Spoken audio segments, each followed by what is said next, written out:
نحمده ونصلي على رسوله الكريم أما بعد فقد قال الله تبارك وتعالى في القرآن المجيد والفرقان الحميد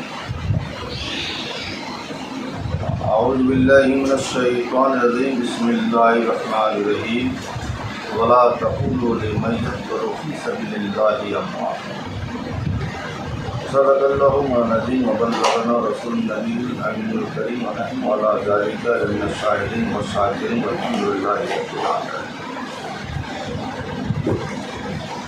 آج جو میں بیان کرنے والا ہوں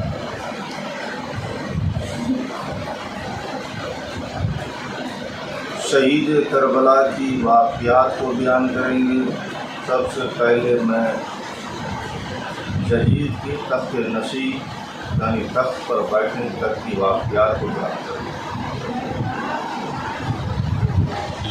حضرت امیر معاویہ رضی اللہ تعالیٰ عنہ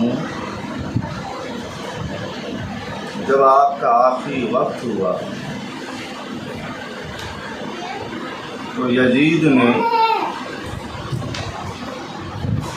اپنے باپ سے حضرت امیر معاویہ رضی اللہ تعالیٰ عنہ سے ابا آپ کا آخری وقت ہے، آپ ہمیں کچھ وصیت کر دیں، کچھ نصیحت کر دیں۔ تو حضرت امیر معاویہ اپنے بیٹے سے وصیت کرتے ہیں اور نصیحت کرتے ہیں۔ یزید بھی اپنے باپ سے پوچھتے ہیں کہ ابا تخت پر کون بیٹھے گا آپ کے وصال کے بعد، آپ کے انتقال کے بعد؟ تو یزید کہتا ہے، پوچھتا اپنے باپ سے، تو امیر معاویہ کہتے ہیں کہ کچھ دن تخت پر تمہیں تخت نصیب ہو گئے، پھر یہ تخت کا مالک حقدار اصل میں حضرت امام حسین رضی اللہ تعالیٰ عنہ ہے، انہیں واپس کر دینا، جسے چاہیں گے تخت پر بیٹھائیں گے۔ حضرت امیر معاویہ دنیا سے رخصت ہو جاتے ہیں۔ ایک صحابی ہیں حضرت ابو ہریرہ رضی اللہ تعالیٰ عنہ، رب ذوالجلال والاکرام کی بارگاہ میں دعا کرتے ہیں کہ مولا کریم سکسیس نہیں ہو رہا۔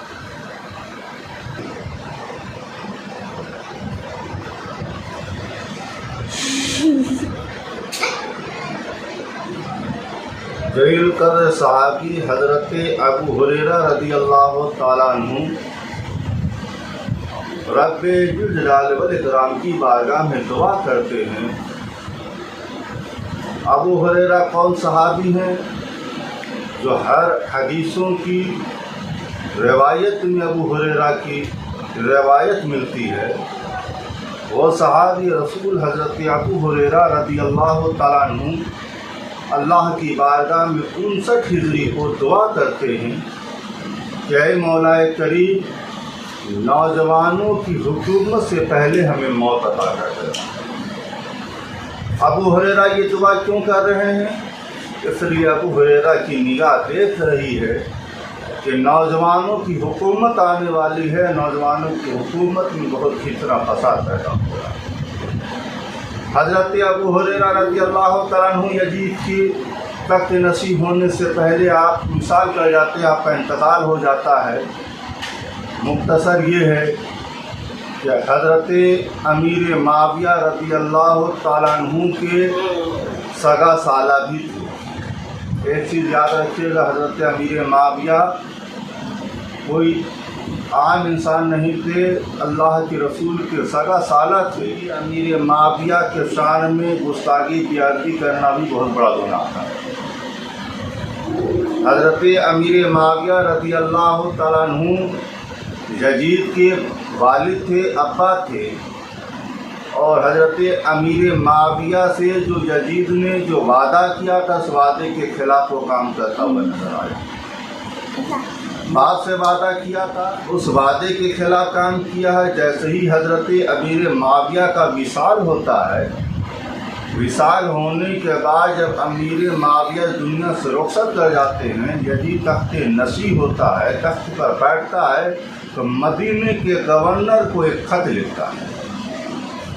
مدینے کے گورنر کو جب یہ خط لکھتا ہے، لکھنے کے بعد کہتا ہے کہ 5 لوگ سے سب سے پہلے بیعت لیجیے، جس میں 5 لوگ میں آتے ہیں حضرت عبداللہ ابن زبیر، حضرت عبداللہ ابن عمر، حضرت عبداللہ ابن عباس، حضرت عبد الرحمن بن ابو بکر اور حسین ابن علی رضی اللہ تعالیٰ عنہ سے سب سے پہلے کا اس سے بیعت لیا جائے۔ امام حسین کو حکم نامہ بھیجا جاتا ہے، گورنر ہاؤس میں بلایا جاتا ہے مدینہ منورہ کے۔ امام حسین جب گورنر ہاؤس میں پہنچتے ہیں، اس لیے وہاں کے جو گورنر ہوتے ہیں وہ عاشق رسول ہوتے ہیں۔ ابھی تک مدینہ کے لوگوں کو، مدینہ منورہ کے لوگوں کو یہ خبر نہیں ہے کہ امیر معاویہ کا انتقال ہو گیا اور یزید تخت نشین ہو گیا ہے۔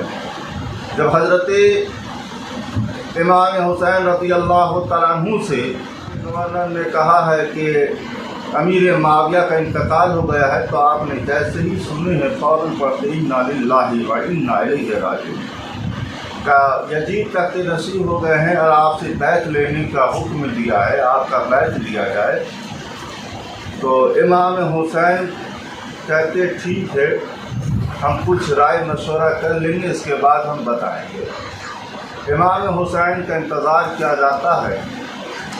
پھر امام حسین اپنے گھر آتے ہیں۔ گھر آنے کے بعد اپنے بہن سیدہ زینب سے کہتے ہیں کہ بہن سفر کی تیاری شروع کر لو، اب وقت آ گیا ہے کہ اب ہم لوگ مدینہ منورہ سے رخصت ہوں گے، اب مدینہ منورہ سے اب ہم لوگ ہجرت کریں گے۔ جیسے ہی امام حسین گورنر اور سے جب باہر آتے ہیں تو مروان اس دور کا سمجھ لیجئے، مروان نے فوراً مدینہ کے گورنر سے کہا کہ آپ حسین کو زندہ کیوں واپس آنے دیں، ان کی گردن کوئی نہیں ہوا۔ تو امام حسین پلٹ کے جواب دیتے ہیں کہ کس کی ہمت ہے جو مجھ پہ تلوار چلائے، ارے تیرے ہی بارے میں میرے نانا نے کہا تھا کہ گرگٹ کا بچہ گرگٹ ہی ہوگا۔ امام حسین فوراً انکار کر دیتے ہیں، جیسے عبداللہ ابن زبیر، حضرت عبداللہ ابن عباس، حضرت عبداللہ ابن عمر رضی اللہ تعالیٰ عنہ، حضرت عبد الرحمن بن ابو بکر، وہ لوگ پہلے ہی مدینہ سے ہجرت کر کے مکہ چلے گئے تھے، صرف تنہا رہ گئے تھے مدینہ منورہ میں امام حسین رضی اللہ تعالیٰ عنہ۔ آپ نے یزید کی بیعت سے انکار کر دیا کہ کسی بھی حالت میں ہم یزید کی بیعت کو قبول نہیں کرتے ہیں۔ امام حسین ادھر اپنے گھر آئے، اپنے بہن سیدہ زینب سے فرمائے کہ اب سفر کی تیاری کرو، ہم لوگ مدینہ منورہ سے رخصت ہوں گے۔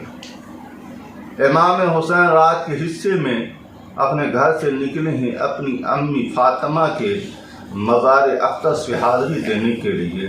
سیدہ زینب بھی اپنے بچوں کے ساتھ مدینہ منورہ کے جنت البقیع قبرستان میں داخل ہوتی ہے۔ جب مدینہ کی گلی سے سیدہ زینب گزرتی ہے اپنے بچے اون محمد کو لے کر، سیدہ زینب کی آنکھوں میں آنسو آ جاتی ہے۔ امام حسین پوچھتے ہیں کہ میری بہن سیدہ زینب تیری آنکھوں میں آنسو کیسا؟